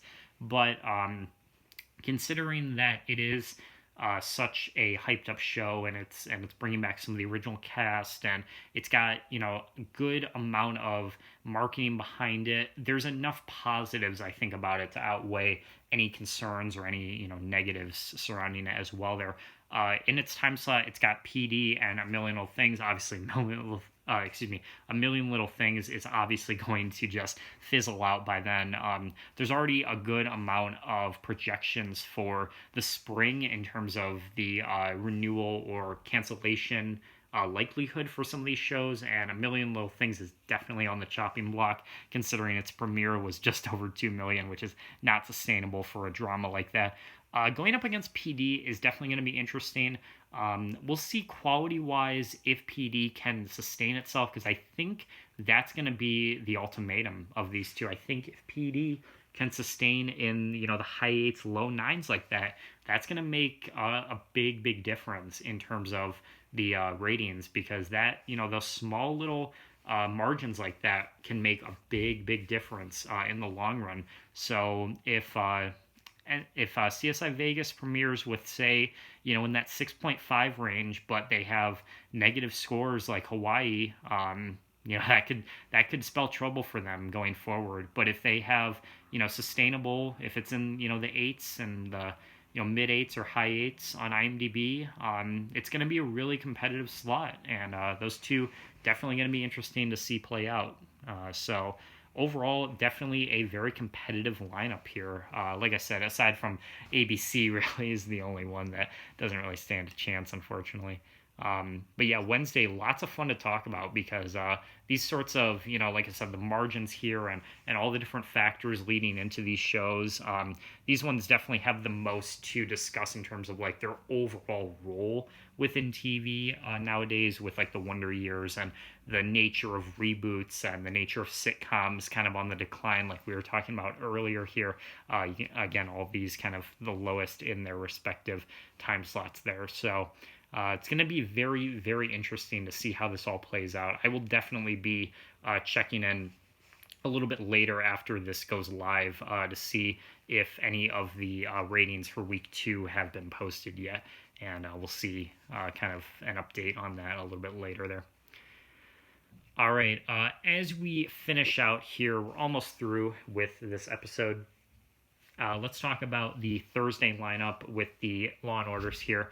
Again, the only ones that have premiered so far, so this is going to be a pretty quick one to go over here. SVU kicking off with a 2-hour premiere, which is always exciting.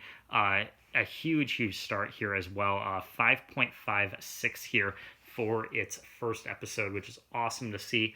IMDb has it at an 8.4. It was actually 2 episodes. They counted it as 2 on IMDb for whatever reason, because it was 2 hours. So the first hour got an 8.3, hour 2 got an 8.5. Average them out, you get 8.4 there, which is awesome. Definitely a big score there. This actually, surprisingly enough, we've been talking about all these shows being lower, kind of down from where they were last season. This is the highest, the most improved, I should say, from the previous season premiere, as that was only just barely above 3 million people. It was like 3.06 or something like that. So this one nearly doubling that for this latest season, which is great. Obviously, the 2-hour premiere definitely helped it in some way, getting a big marketing push there. But the other main thing about it was, again, we talked about earlier, that previous episode was the one that was discussing the George Floyd situation, kind of their attempt at it, the classic ripped from the headlines kind of tagline they used to market it. Which again was a very controversial play on their end and didn't really warrant for a lot of fanfare in terms of the IMDb scores or anything. That episode's sitting at a 5.4 compared to an 8.4 for this year. So definitely a much better result for the season premiere here. And this episode really taking it back to basics. Your standard, SVU storyline about a politician going to run for president who is caught sexting and having interactions with a minor. So just plays out like a standard SVU case would, going really back to the fundamentals of the show and what made it as good as it once was, and definitely a big improvement from where we saw last year there. And then to round it out here at 10 o'clock, we have, of course, Organized Crime as well. Now, by comparison, the previous premiere for the previous season was a huge marketing, hyped up event. Bringing back Stabler, of course, was a massive event for NBC there to market. Tons of ad campaigns going all over, and they did that crossover with the SVU episode at the time, and that was in the spring of 2021, so that wasn't that long ago. But by comparison, of course, it would be kind of unrealistic to expect the same for this episode, which was just kind of your standard, episode of Organized Crime there. 4.17, which is a little bit lower than where it could have been, or where probably it should have been, considering the great lead-in it had from SVU.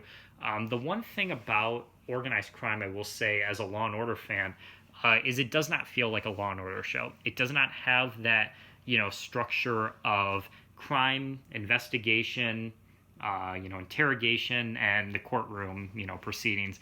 It does not have that structure whatsoever. It actually it actually formats more like a just standard crime drama, very similar to something like Breaking Bad or The Sopranos or something. Maybe not in terms of quality, of course, but kind of the basic structure of it. The ongoing plots that you do kind of need to watch every episode in order to understand, and they do the flashbacks at the beginning to kind of catch you up on what you missed in the previous episode, like your standard crime drama would. But by comparison, though, the one thing that's interesting to note about Organized Crime going forward is, I think, going to be the idea that it's going to connect more to SVU. Like, there's going to be some overlap in terms of storylines or characters interacting on both shows that you're going to want to see happen. You're going to want to watch both to get the full picture of what's going on, because the latest promos of it, they're really hyping up the idea that, like, Olivia Benson, Mariska Hargitay's character from SVU, is going to be a more recurring and a bigger part of the Organized Crime story going forward into the season, which it wasn't as it wasn't as much last year as it is this year, if that makes sense. I know it's kind of confusing, but basically, if you watch both, you're going to get the full picture as opposed to just watching one. So that's going to help encourage some people to stick around, I think, for organized crime. But given that this was a bit of a lackluster premiere, we'll have to see going forward if it actually retains that, especially with the amount of competition coming that we'll talk about in a minute here. But IMDb-wise, it was really good, 8.3, and actually my favorite of all of the Dick Wolf premieres that we had this season, between either of these or the Chicago shows. I thought Organized Crime was the best, personally.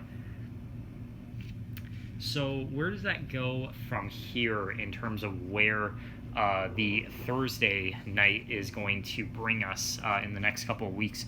Well, tonight on the 30th, we talked about before, we have the ABC lineups, which is the Shonda Rhimes shows Station 19 and Grey's Anatomy, as well as Big Sky Season 2 premiering. For Grey's Anatomy and Station 19 going up against SVU, those will definitely hold their own. It's going to be tough to compete because SVU had a great start this year with that over 5 million. I don't think it'll be able to hit that, unfortunately. Grey's Anatomy is one of those shows as well that's just been on for so long at this point that has that built-in fan base, but they haven't really been able to do anything too exciting in the last few years to get casual viewers in or people that aren't already connected into the storyline, if that makes sense, unlike SVU, which was able to do that this year, given the numbers. But they are starting with a crossover event between the two, which makes sense because they're part of the same creator and all that. So that's going to be exciting for anyone that's a big Grey's Anatomy fan tonight. And then for Big Sky going up against Organized Crime, that's going to be interesting because Organized Crime definitely left the door open, given its numbers. A little over 4 million, I think that is achievable for Big Sky, but it really depends quality-wise because Season 1, to start was great. The midpoint of Season 1, around the middle of it, it started changing and the storylines got a little bit more elaborate. It kind of started getting kind of hard to follow at times. And by the back half of Season 1, me and Steph were checked out. We were not really digging it that much anymore. We didn't really like the direction the story was taking, and it just got way too big, way too quick. There were just way too many characters and subplots going on, and it just didn't really seem like it had a focus, and that was one of the main problems with it. And based on the ads and all the marketing I've seen for Season 2, it looks like a totally different show, man. So I just don't know how that's going to be able to compete because the first season did have a big audience, but I don't know how consistent it was, considering that most of the core fan base was watching it after the fact, either on Hulu like we were, or DVRing it, and not really watching it live where, it really matters. And as a result of that, I think a lot more people are not really going to be as interested in it because it just doesn't look like the same show. It just doesn't have that same feeling compared to Organized Crime, which definitely continued really good from its previous season. So that's a bit of a wild card. I would be kind of interested in if it was able to compete against Organized Crime, if it had a stronger opening premiere, but as of now, that is really up to that's really up in the air in terms of if it will be able to or not. We'll definitely have to just wait and see. As for the couple weeks after that, on the 7th, which is a week from today, we have the CBS lineup as well as the Fox lineup, which is going to be Thursday Night Football. So once that comes in, that's going to pretty much bulldoze through any residual shows that can't compete. The CBS sitcoms, I think they're going to be in trouble this year, personally. They're led by Young Sheldon, which is a good start. Young Sheldon, easily the biggest sitcom out there just in general on TV.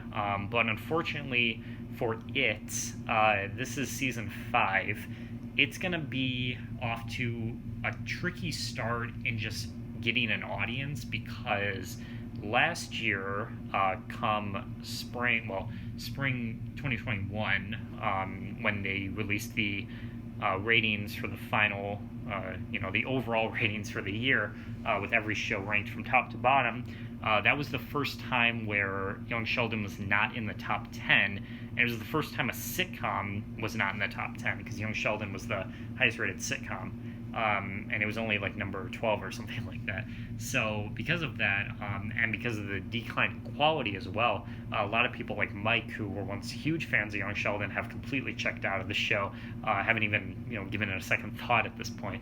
So that's going to be tricky for CBS, because that's going to be the really, like, that show in particular, Young Sheldon, is going to be a big kind of part of if it's going to be a success or not for their lineup.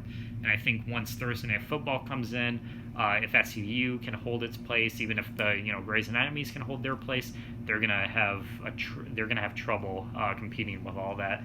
And as far as their 10 o'clock drama, after all the sitcoms, it's going to be Bull, which is a pretty established show. This is like season 6 or 7. I used to watch it, but I haven't watched it in quite a while. But that going up against Organized Crime and Big Sky is going to be interesting, and then football as well. I think at that point, admittedly, Organized Crime could slip down. It could be, kind of middle of the pack at that point. I would still predict it over Big Sky, but Bull is a pretty established show, and it's got a pretty strong fan base. Quality is pretty consistent, so that one I would be concerned with going up against Organized Crime, but again, this is all speculation, so we'll just have to wait and see on this. But yeah, those are my thoughts on Thursday.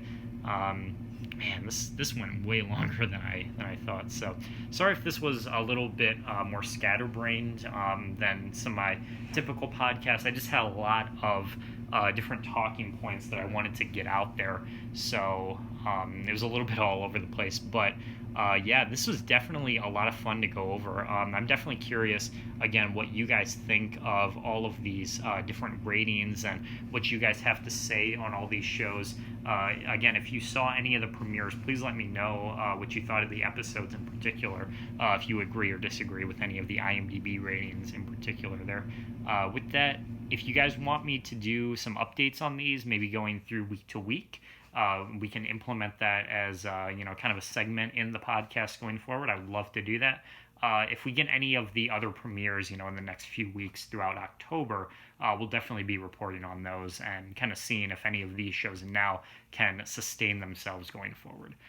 So with that, have a great rest of your day, everyone. Thanks for watching, and we'll see you in the next one.